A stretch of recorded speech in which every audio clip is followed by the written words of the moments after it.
This is the Lone Crater YouTube. We hope this video helps. You start with safety and access. Disconnect the negative battery terminal to avoid electrical faults, then lower the window for room. Remove the inner door handle bezel and the visible screws, keeping fasteners organized so reassembly is smooth. Use a plastic trim tool to pry the door panel clips outward.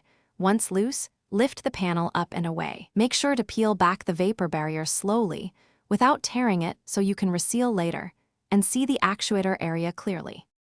Once the panel is off and the vapor barrier moved, locate the actuator mounted to the latch assembly.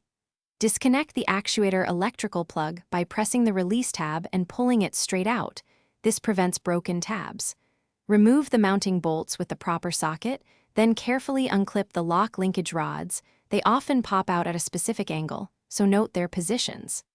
After the rods and bolts are free, pull the actuator out through the service hole and inspect the connector and rod ends for wear before installing the new part. You install the new actuator by positioning it into the latch, aligning holes, and tightening the bolts snugly. Do not over-tighten.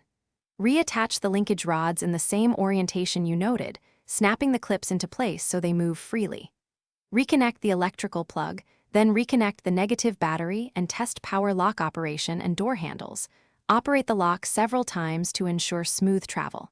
If the lock binds or fails, check rod seating and connector continuity. Finally, reseal the